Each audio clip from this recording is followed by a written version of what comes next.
guys, it's Jena. Welcome back to my channel. Today, in today's video, we are going to be talking about if I could keep 10 palettes and only 10 eyeshadow palettes, which palettes would they be? This actually gave me a little bit of stress, I'll be honest. I think I spent 2 hours figuring this out and wondering which palettes I would keep over others. I am a huge eyeshadow fan, and this was actually a lot harder than I thought. The first one is Discontinued. So why don't we just rip the band-aid off and talk about this palette, and then we'll just forget about it because we can't get it anymore. This is the Charlotte Tilbury Fire Rose palette. This is such a gorgeous quad. Can you guys see how stunning this packaging is? I mean, oh, I'm dead. I love it. But it is no longer with us, unfortunately. So this was a super limited edition quad, and I'm actually surprised. Like, sometimes Charlotte will say that and then it'll stick around for a little while, right? But this one really didn't. It flew off the shelves and then was not coming back ever, which is so sad.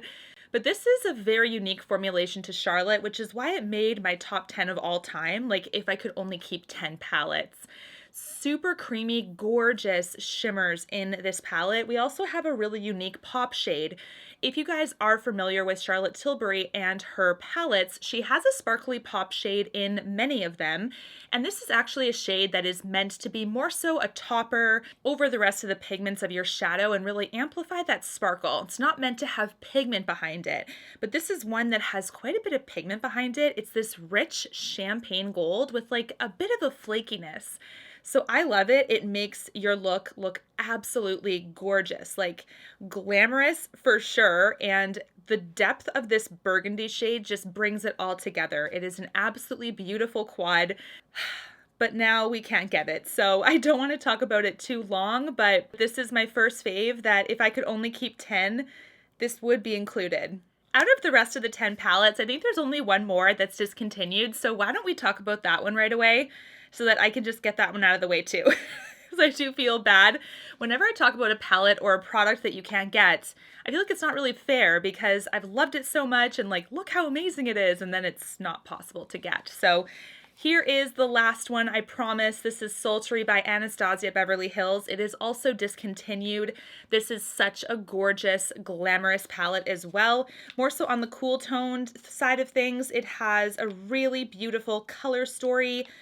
I'm going to show you guys here. It is so absolutely stunning. It's like so glamorous with all those little variants of metals. I feel like there's silvers, there's rose quartz, there's gold. It's just super, super pretty. And I do love all the mattes in here as well. They're very, very creamy, very easy to work with. Keep in mind, Anastasia has a formulation that has a lot of fallout basically, but it's also kind of easy to go airborne, like especially those mattes. The kick up is pretty significant as well. So I would keep this one 100%. She also has amazing palettes in Soft Glam and Modern Renaissance that are still around, but the rich pigments of this one, the color story is definitely sultry, right? That's why they named it the way they did. And today I'm actually wearing this palette. So this is the palette I am wearing today. I have Bloom on the lower lid, and I also have quite a few of those metals on the top lid. And this was kind of like my way of keeping it lighter. You can also make it so much deeper with those rich pigments too. Obsessed with this one. If you have it, I hope you enjoy it as much as I do. If you missed out on it, I am so sorry for bringing it up. But I promise this is the last one that is discontinued. Let's talk about the next Charlotte Tilbury palette that I would keep for sure 100%. If I could only keep 10, this would be part of the lineup. This is Exaggerize by Charlotte Tilbury. It is so pretty and one that I don't think gets a ton of hype. I believe she calls it on her website the Bigger, Brighter Exaggerize palette. It's so, so pretty, very everyday friendly, very traditional pop shade in here as well. It does have a significant sparkle to it with a slight purpley silver undertone. It's very, very beautiful. And I do love how you can keep this kind of minimal, or you can add this matte on the end to kind of smoke out and just add a little bit of depth. But it really is this beautiful, everyday, glamorous look that's on the softer side, nothing too pigment forward by means of bright colors or anything. It's just really nice and amplifying your own beauty. Such a gorgeous one. So many people talk about Pillow Talk, which is still a good product, but this is one that deserves a lot more love. It is so gorgeous. I kind of have 3 palettes from Natasha Denona, so I call it my Natasha Denona trifecta. The 3 palettes that really surprised me, like there are so many palettes I love from her, and I was like, which ones should I include in this like keep only 10 situation? Because they're so great. Like so many of my Natashas are fantastic. But these I thought would be the best way to have my collection still versatile enough to keep a lot of her shadows and finishes, but yet keep some really beautiful wearable shades as well. So let's talk about the first one of the trifecta that I would keep, which is Retro. Retro is so stunning. It is definitely a Jena palette. It has those romantic vibes, those really gorgeous pinks, purples, mauves, cool toned across the board as well. Really, really stunning. And it does have those rich pigments with creamy mattes, gorgeous shimmers. There's metallic in here, lots of depth to this palette, and you can actually do quite a bit with it too. So I absolutely love this palette. I love how it's just so easy to work with, so easy to visualize looks. Fallout is very, very minimal. Natasha does a great job with that. Even her creamy mattes, like basically no fallout. Her shimmers can have a bit depending on how flaky they are, because there's quite a few different styles that she makes, but it's a lovely one. I mean, this one was a fairly new release as well, and I'm so glad she finally released it because it's so gorgeous. Like, I'm going to keep this for a long time, I know for a fact. So when I thought about 10, only 10, this definitely made the countdown, that's for sure. The next Natasha that I would keep is actually Glam. So this is the Glam palette from Natasha Denona, and this is actually very complementary to Retro, which is why I figured that since keeping both of these, I could also have like really cool hybrid looks and pull from both of the palettes, so I could increase that versatility even more.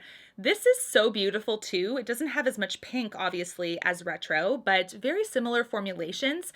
Again, cool tone palette, which has surprised me at how many cool tones I've picked up for my top 10. Like, what? I always thought that I was more of a warm tone kind of gal, but apparently not. Apparently I like both.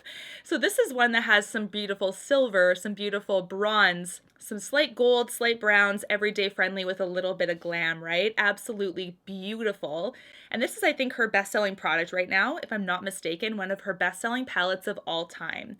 She killed it with this one, and I would keep it in my top 10 for sure. I love how there are quite a few different shimmer types in here, and we also have that same creamy matte formulation that really gives you next to no fallout. So I love that. Love working with it. It is such a pleasure every time, and I think keeping that with Retro would be perfect. But for those summer days when I kind of want something more warm, maybe a little bit more bronzy, red, golden, I thought about this guy right away. This is Bronze by Natasha Denona. Did you guys notice that it's pretty interesting how the 3 that I've decided to take for, let's say, 10 palettes forever and ever are all her midi size? Like, how interesting. I don't know, I found that very interesting.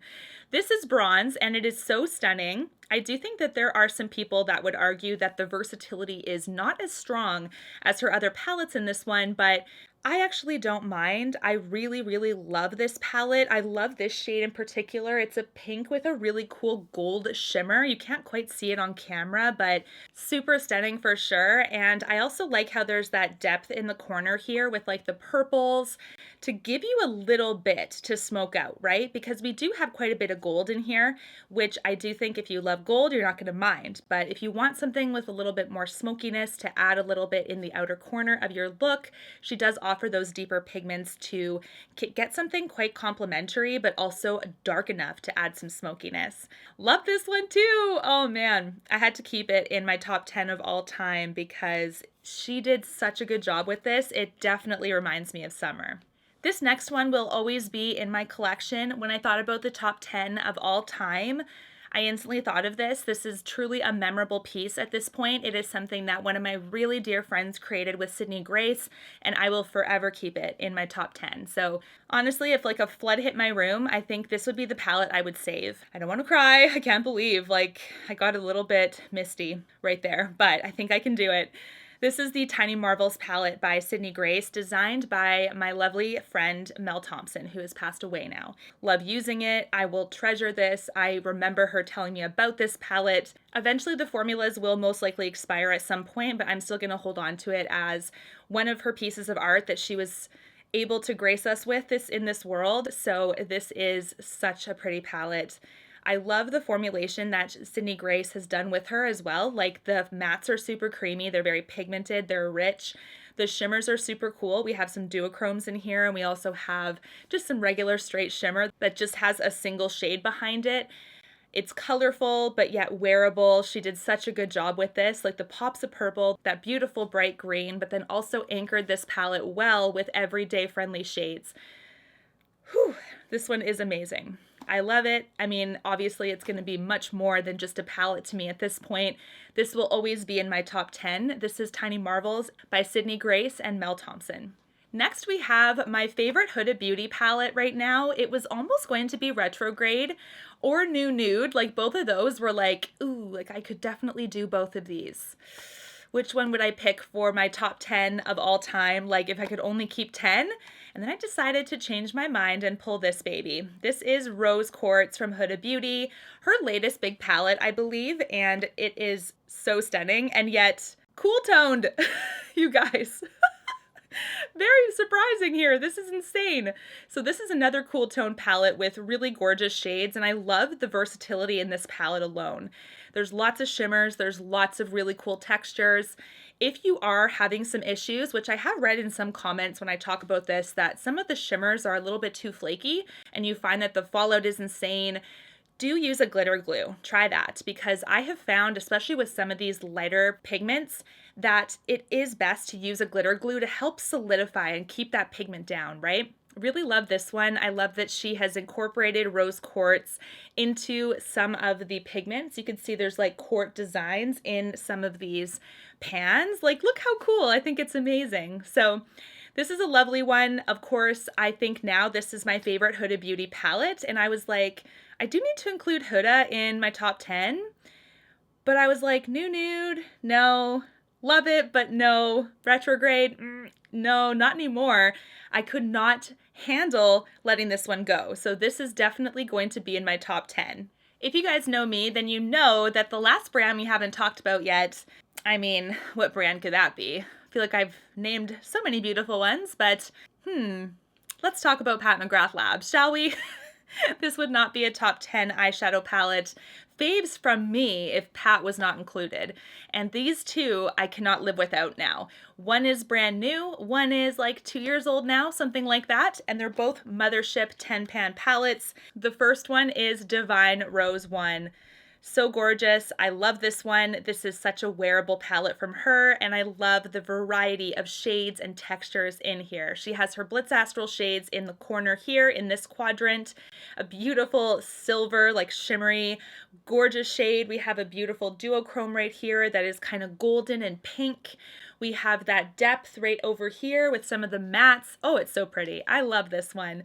I think this is one that if you are really intimidated by bold color, you can pick this one up and know that you will have beautiful looks with this, with shades that you're more comfortable with. But even for those of us that have more skill in bold colors, application, maybe you're a makeup artist or an expert makeup enthusiast, you can still make looks with this really beautiful. So it just ranges from beginner all the way to expert when it comes to comfort level.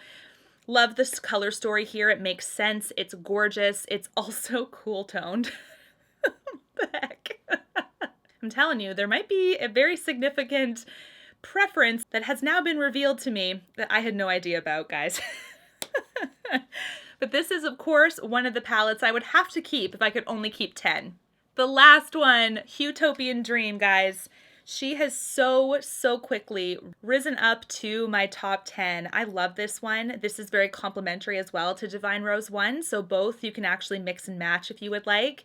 Kind of similar along the lines of Glam and Retro, that they're both complementary. I thought about this too, because if I really could only have 10, how can you kind of make the most use out of all these palettes? Looking at the palette stories themselves is also one way, right? But another way is to see like how do they work together to create brand new looks. And this one is perfect with Divine Rose 1. I love all the textures in here as well. It's the same formulations in Divine Rose 1 with the mattes, the shimmers, the beautiful Blitz Astrals. And then we also have a little bit brighter colors in this one, which I like. So if I was feeling a little bit of a brighter color or brighter mood or look, could just go into this one and be like, oh yeah, I could do that. I can have a brighter pink, or maybe that really cool duochrome like Blitz Astral right here, which is the purple blue. It just adds a little bit more there. Love this one as well. Definitely in the top 10. If you guys haven't picked it up, oh my goodness. It is one that I do think you will enjoy if we have very similar preferences. What are the 10 palettes that you would keep if you could only keep 10? Do let me know. I'm super curious. I would love to know. I think that stuff is so fun. Thank you so much for watching, and until my next one, guys, take care and stay safe. Bye, guys.